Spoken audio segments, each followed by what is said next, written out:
Okay, good morning, my dear students. In our last class, day 23rd, part 3, we already discussed what is the arithmetic progression and how many type of the arithmetic progression. Clear? Now we discuss, we can find nth term of the arithmetic progression.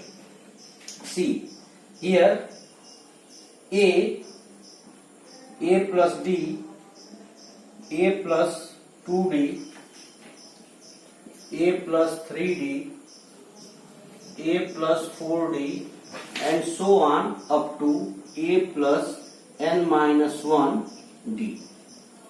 Clear? And it is also written a1, a2, a3, a4, a5, and so on. It is an. This is called the first term of the AP. It is called the first term of AP. It is called the second term of AP. In the same way, it is called the third term of AP. It is fourth term of AP. In the same way, it is called the nth term. Nth term of AP. Here, now here A1 means first term, A2 means A and plus D. Here you know that D is also called the D means common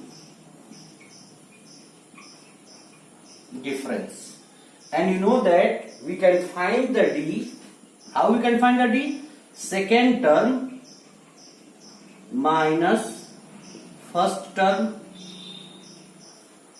is equal to third term minus second term. By this way we can find the common difference. Clear? Then this nth term of AP is represented by nth term of AP is denoted by an, or sometime it is nth term. T say term and n say nth term. Here in some book there is Tn for nth term, and in some book there is an. Both are the same. Clear? Then you can find the nth term like Tn is equal to a plus n minus 1 into d. It is the formula of find the nth term of an AP. ये जो है किसी भी AP का nth term find करने का यह formula है. अब जैसे देखिए, मान लीजिए यह कोई एपी है जिसमें ए है, ए प्लस डी, ए प्लस 2d, ए प्लस इस टाइप से है. इसमें यह जो ए है वो फर्स्ट टर्म है. ठीक है, यह ए प्लस डी है, यह सेकेंड टर्म है. ऐसे ही ए प्लस 2d क्या है, यह थर्ड टर्म है. इस टाइप से आप nth टर्म निकालते हैं. जैसे मान लीजिए एक कोई एपी है, हम 2, 4, 6, 8, 10 अप टू इस टाइप से दिया गया है, and we find the 100th term. We find the 100th term. What we find? T100. What is the T100? Clear? Then here you see it is the first term, it is the second term, third, fourth, fifth. Clear? Then here you can write, if any question are given, then first of all, if it is in AP, first of all what you can, if in the question it is given find the nth term of AP, then you can use direct formula. And if in the question it is asked, first check it is AP or not, and then after you can find the nth term. Then what you can do, by this method you can find this given question is AP or not. जैसे मान लीजिए कि कहीं कहीं question में दे देता है कि आपको इस AP का 10वां टर्म बताना है, 50वां टर्म बताना है, 19th टर्म बताना है, 100 टर्म बताना है। तो ये क्वेश्चन में एपी दिया रहेगा तो ठीक है। मान लीजिए इस क्वेश्चन को थोड़ा सा और ट्विस्ट करना होगा तो क्या दे देगा, पहले दिया रहेगा, कहेगा कि इसको आप चेक करिए कि यह एपी है कि नहीं, ठीक है। और यदि यह एपी है तो फिर आप इसका यह nth टर्म बताइए या कोई भी 10वां टर्म बताइए, 15वां टर्म बताइए, इस टाइप से देगा। तो यदि मान लीजिए आपको चेक करना है किसी भी क्वेश्चन का कि वह एपी है कि नहीं, तो आप क्या करोगे, यह फार्मूला यूज करोगे। कैसे, सेकेंड टर्म में से उसके फर्स्ट टर्म को सब्ट्रैक्ट करेंगे, और यदि यह जो है थर्ड टर्म और सेकेंड टर्म के डिफरेंस के बराबर हो जाता है तो वह एपी है, अदरवाइज एपी नहीं है। और यदि एपी है तो फिर आप लिखोगे यहां, जैसे मान लीजिए क्वेश्चन है, ये क्वेश्चन है तो यहाँ ए की वैल्यू क्या है, 2 है, और डी कैसे निकाला जाता है, तो सेकेंड टर्म आपका क्या है यहाँ 4,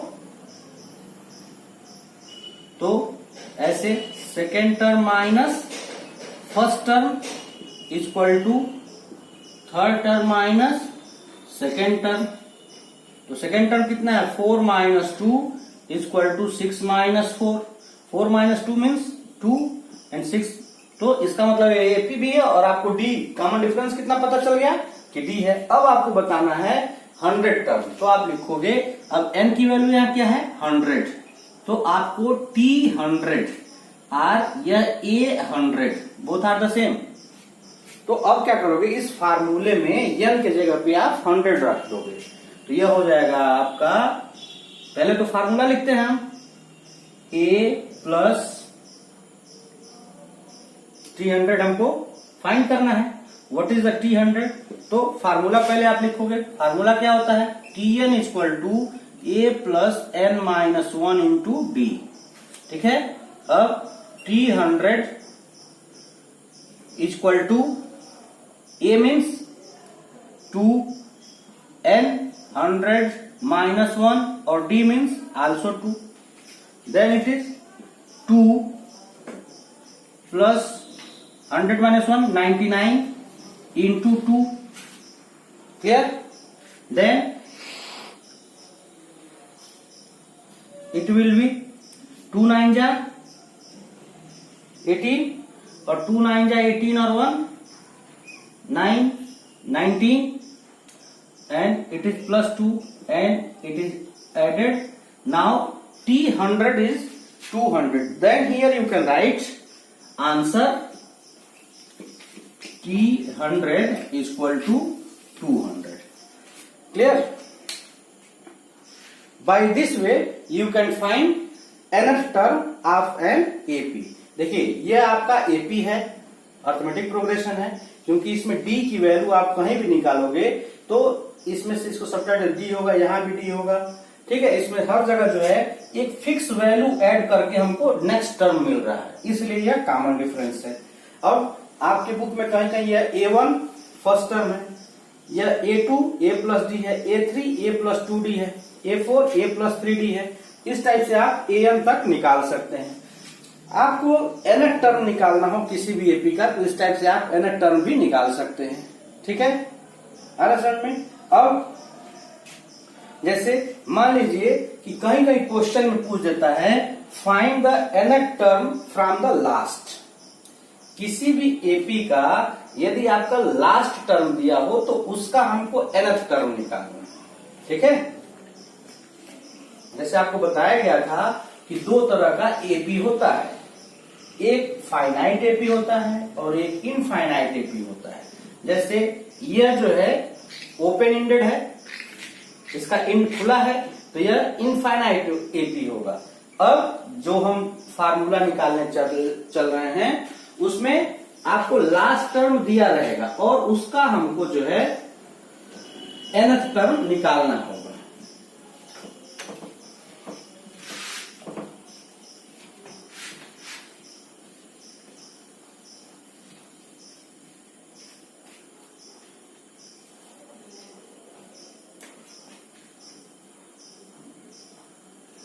nth term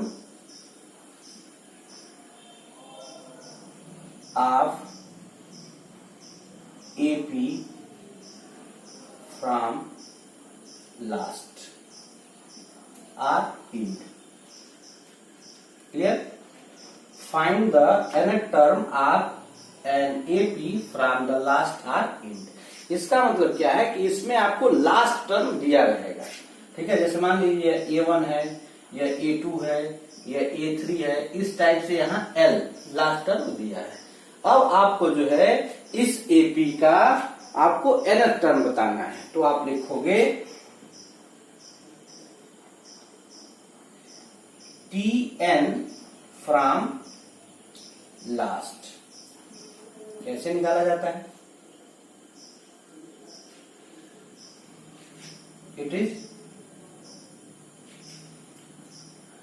L, यह अब आपका फर्स्ट टर्म के जैसे बिहेव करेगा, और जब लास्ट से निकालोगे तो D, अब इधर से निकालोगे ना, तो D जब इधर से निकालोगे तो माइनस में आएगा, इसलिए यहां पे माइनस हो जाता है, ठीक है।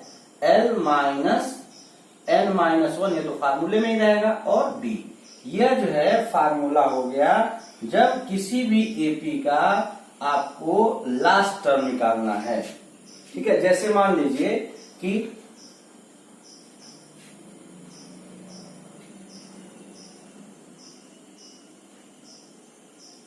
हम एक AP, अभी आप एक क्वेश्चन निकाले हो इस टाइप से, और यह 200, इसका लास्ट टर्म जो है 200 है। हमको जो है कौन सा टर्म बताना है? सेकेंड टर्म बताना है। यह 4 6, यह एक AP है 4 6, और इस टाइप से इसके पहले, ठीक। अब हमको क्या बताना है इसका? हमको इसका बताना है फिफ्थ टर्म, यहां पे कौन सा टर्म होगा, फिफ्थ टर्म क्या होगा, हमको बताना है। Find the T5 from last. तो देखिए यह लास्ट टर्म है L के जगह पर, तो यहां L क्या हो जाएगा आपका? 200 हो जाएगा। अब इधर तो है नहीं, तो D कैसे निकालोगे? आप यहीं से D निकालोगे। D इक्वल टू क्या हो जाएगा? Second term minus first term equal to third term minus second term, ठीक है। तो ये आपका 4 minus 2 equal to 6 minus 4, both the cases it will be 2, ठीक है। और n की वैल्यू कितना है आपका? 5। तो आपको क्या निकालना है? T5 from last.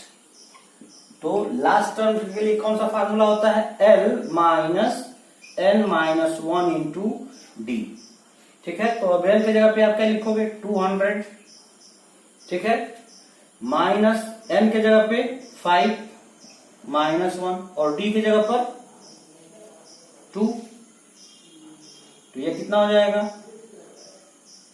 200